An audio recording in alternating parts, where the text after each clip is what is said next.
Sir, ತಾವು ಕೋವಿಡ್ನಲ್ಲಿ ನಿಮ್ಮ ತೋಟಗಾರಿಕೆ ಇಲಾಖೆ ವತಿಯಿಂದ ಹಣ್ಣು ಹಂಪಲು ಮತ್ತು ತರಕಾರಿ ಸಹ ವಿವಿಧ ನಗರದಲ್ಲಿ ತಾವು ಸರಬರಾಜು ಮಾಡಿದಿರಿ. ಅದಕ್ಕಾಗಿ ಶಾಸಕರು ರಹೀಮ್ ಖಾನ್ ಅವರು ಹಾಗೂ ಸಚಿವರು ನಿಮಗೆ ಅಭಿನಂದನಾ ಪತ್ರ ಬರೆದಿದ್ದಾರೆ. ಅದರ ಬಗ್ಗೆ ನಿಮ್ಮ ಅನುಭವಗಳು ಹೇಳಿ ಸರ್. ಮೊಟ್ಟ ಮೊದಲದಾಗಿ ಶಾಸಕರಿಗೆ ಮತ್ತು ಒಂದು ಮಿನಿಸ್ಟರ್ ಅವರಿಗೆ ಅಭಿನಂದನಾ ಪತ್ರಗೋಸ್ಕರ ನಾವು ಧನ್ಯವಾದಗಳು ಹೇಳಲು ಬಯಸ್ತೇನೆ. ಸೊ ಟೋಟಲಿ ಇದು ಕೆಲಸ ಏನಾಗಿತ್ತು, ನಮ್ಮ ಡಿಸ್ಟ್ರಿಕ್ಟ್ ಅಡ್ಮಿನಿಸ್ಟ್ರೇಷನ್ ಆಗಲಿ ಮತ್ತು ನಮ್ಮ ಜಡ್ಪಿ CO ಸರ್ ಅವರು, ನಮ್ಮ ತೋಟಗಾರಿಕೆ ಮುಖ್ಯಾಧಿಕಾರಿಗಳು ಅವರೆಲ್ಲ ಸಹಕಾರದಿಂದ ಈ ಕೆಲಸ ಮಾಡಲಾಯಿತು.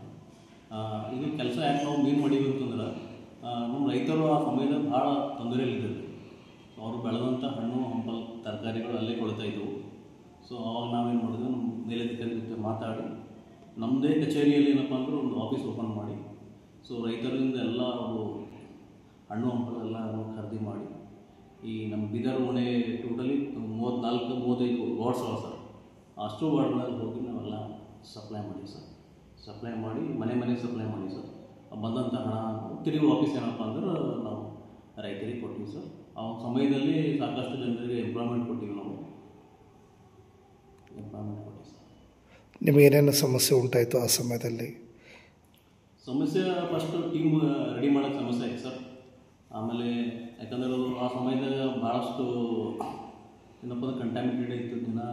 ಜನರು ಸಾಯ್ತಾ ಇದ್ದರು, ಅಡ್ಮಿಟ್ ಆಗ್ತಾ ಇದ್ದರು. ಸೊ ಅಂಥ ಸಮಯದಾಗ ಆ ಕಂಟ್ಯಾಮಿನೇಟೆಡ್ ಏರಿಯಾದಾಗ ಒಳಗೆ ಕೆಲಸ ಮಾಡೋಕ್ಕೆ ಜರಿತಾ ಇದ್ದರು. ಸೊ ಆ ಸಮಯದಲ್ಲಿ ಏನಪ್ಪ ಅಂದ್ರೆ ನಾವು ಟೀಮ್ ಮಾಡಿ ಅವರಿಗೆಲ್ಲ ಪ್ರೋತ್ಸಾಹ ಮಾಡಿ ಎನ್ಕರೇಜ್ ಮಾಡಿ ಅವ್ರ ಜೊತೆ ನಾವು ಹೋಗಿವಿ ಸರ್ ಒಳಗಡೆ.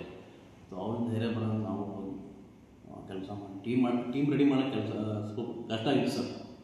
ಆಮೇಲೆ ನಾವು ಜೊತೆ ನಾವು ಧೈರ್ಯ ತುಂಬಿದಾಗ ಅವರು ಸಂತೋಷವಾಗಿ ಬಂದು ಕೆಲಸ ಮಾಡ್ತಾರೆ ಸರ್. ನಿಮಗೇನು ಎಕ್ಸ್ಪೀರಿಯನ್ಸ್ ಆಯಿತು ಆ ಸಮಯದಲ್ಲಿ? ನಿಮಗೂ ಸಹ ಸಮಸ್ಯೆ ಆಯಿತಾ? ಹಾಂ ಸರ್, ನಮಗೂ ಸಹ ಸಮಸ್ಯೆ ಆಯಿತು. ನನಗೆ ನನ್ನ ಮಿಸ್ಸಸ್ಗೆ ಕೋವಿಡ್ ಆಯ್ತು ಸರ್. ಸೊ ಆ ಸಮಯದಲ್ಲಿ ನಾವು ಮನೆಗೆ ಹೋಗ್ತಾ ಇರಲಿಲ್ಲ, ಕಚೇರಿಯೆಲ್ಲ ಸ್ನಾನ ಮಾಡಿ ಅಲ್ಲೇ ಊಟ ಎಲ್ಲ ಕಚೇರಿಯಲ್ಲೇ ಇತ್ತು ಸರ್. ಸೊ ನಾವು ಲಾಸ್ಟಿಗೆ ಆಮೇಲೆ ನಮಗೂ ಕೋವಿಡ್ ಆಯಿತು. ಸೊ ಜೀವ ಹೋಗುವಂಥ ಪರಿಸ್ಥಿತಿ ಬಂದಿತ್ತು. ಸೊ ಆಮೇಲೆ ದೇವರ ಕೃಪೆ ಏನಪ್ಪ ಅಂತಂದ್ರೆ ನಾವು ಓದ್ಕೊಂಡು ನಾನು ಇರ್ತೇನೆ ಒಂದು ಗೊತ್ತಿದ್ದಿಲ್ಲ ನಮಗೆ. ಸೊ ದೇವರ ಆಶೀರ್ವಾದ ಮತ್ತು ತಂದೆ ತಾಯಿ ಆಶೀರ್ವಾದ ಮತ್ತು ನಾವು ಮಾಡಿರುವಂಥ ಜನರ ಒಂದು ಹರಿಕೆಯಿಂದ ನಾನು ಬದುಕುಳಿದೀನಿ ಅಂತ ಹೇಳಲು ಬಯಸ್ತೀನಿ ಸರ್. ತಮ್ಮ ಹೆಸರು ಸರ್? ಸರ್, ನನ್ನ ಹೆಸರು Neelanjan, assistant director of horticulture, bio centre, Bidar.